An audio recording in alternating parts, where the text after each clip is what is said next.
je vous explique en quelques minutes comment s'articule une convention de disponibilité de sapeur-pompier volontaire sur son temps d'activité professionnelle. Vous, employeur, c'est vous qui décidez le type de disponibilité de votre collaborateur en fonction des possibilités de votre entreprise ou de votre collectivité et du poste occupé par votre employé. Cette disponibilité peut être déterminée avec seuil. Exemple, oui, j'autorise la disponibilité du sapeur-pompier volontaire pour un nombre de 10 ou 15 jours ou plus. Est-ce que ces jours peuvent être reportés sur l'année suivante? À vous de répondre.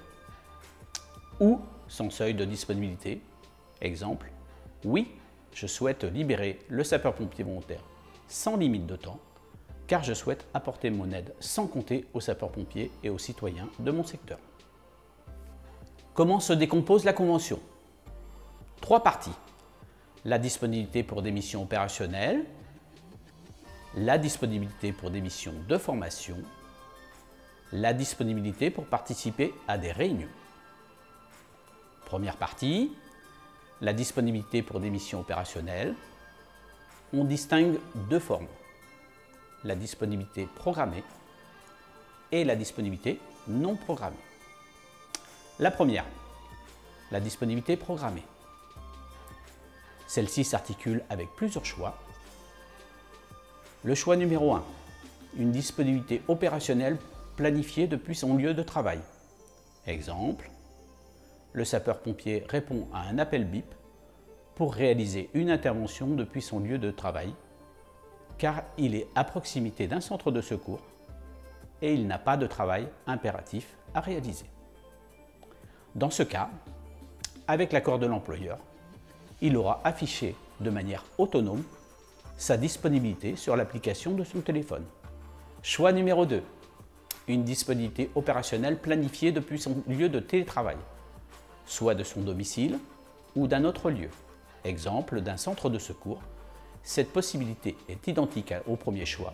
Le sapeur-pompier volontaire affiche sa disponibilité en fonction du travail à réaliser et répond aux demandes de secours lorsqu'il est déclenché par bip. Troisième choix, une disponibilité pour participer de manière programmée à des gardes diurnes en jour ouvré dans un centre d'incendie de secours. C'est-à-dire que lorsqu'un pompier volontaire est trop éloigné d'un centre de secours, ou que c'est trop compliqué de quitter son travail, son désorganisé, une équipe ou une chaîne de production, ou bien qu'il travaille dans le domaine du service à la personne, cette disponibilité programmée en réalisant une garde de 6 heures ou de 12 heures dans un centre de secours désigné par le service départemental peut être la solution pour garder un effectif suffisant dans un centre de secours. La seconde, disponibilité non programmée. Là aussi, plusieurs choix sont possibles. Choix numéro 4, le retard à la prise de travail suite à une demande de secours.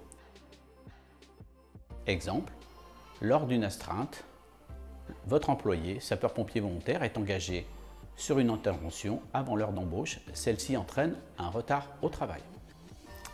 Choix numéro 5, suite à une sursollicitation exceptionnelle, la mise à disposition du sapeur-pompier volontaire pour une garde renfort postée en centre d'incendie et de secours, en raison d'un risque particulier sur le département, sera réalisée à la demande du centre opérationnel départemental des services d'incendie et de secours, c'est-à-dire le sapeur-pompier volontaire se rend au centre de secours pour assurer les interventions quotidiennes alors que ses collègues sont engagés sur une intervention plus importante.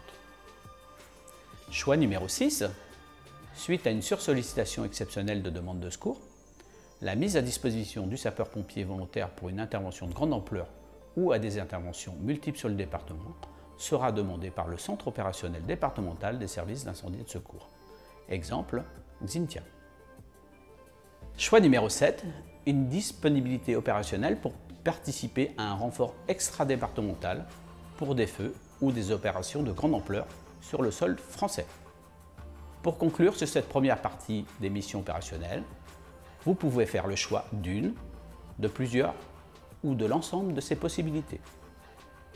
Deuxième partie, la disponibilité pour des missions de formation. Là aussi, vous gardez la main. Cette possibilité peut être avec ou sans limite de temps pour votre employé pour aller se former aux missions de sapeur-pompier ou qu'il assure lui-même les formations auprès de ses collègues sapeurs-pompiers. Exemple, Le nombre d'heures peut être plus important les premières années lors de la formation initiale, 80 heures, et être plafonné à 40 heures les années suivantes. Vous choisissez également de reporter ou non les heures non utilisées sur l'année suivante.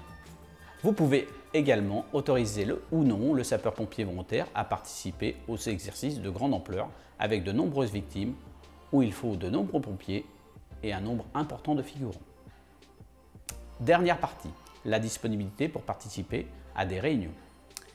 La dernière loi sur la modernisation de la sécurité civile ouvre des droits aux sapeurs-pompiers volontaires de participer à des réunions des différentes instances liées à l'engagement volontaire. Le service départemental d'incendie et de secours de la Vendée a fait le choix d'étendre cette possibilité aux cadres volontaires pour différentes réunions départementales ou de groupements territoriaux ou de certains groupes de travail. Cette possibilité s'offre aux sapeurs-pompiers volontaires lorsqu'il doit répondre à une convocation de la justice ou lorsqu'il doit déposer une plainte pour agression lors d'une intervention. Certains sapeurs-pompiers volontaires peuvent être tirés au sort par la préfecture et doivent également se rendre à une convocation pour un conseil de discipline. Pour cette forme de disponibilité, on vous demandera de vous positionner également en répondant simplement à la question « Souhaitez-vous donner la possibilité à votre employé de se rendre à une convocation ou à une réunion sur son temps de travail ?» Pour toutes ces missions, vous pouvez demander à recevoir les justificatifs certifiant ces absences. Nous vous les fournirons. Vous pouvez également demander la subrogation des indemnités, c'est-à-dire percevoir les indemnités du sapeur-pompier volontaire qu'il reçoit pour des missions opérationnelles, les missions de formation ou les convocations aux réunions, en compensation de ces absences. Pour terminer, quel que soit le ou les choix que vous retiendrez, nous vous remercions par avance de votre contribution pour votre action citoyenne au service de la population.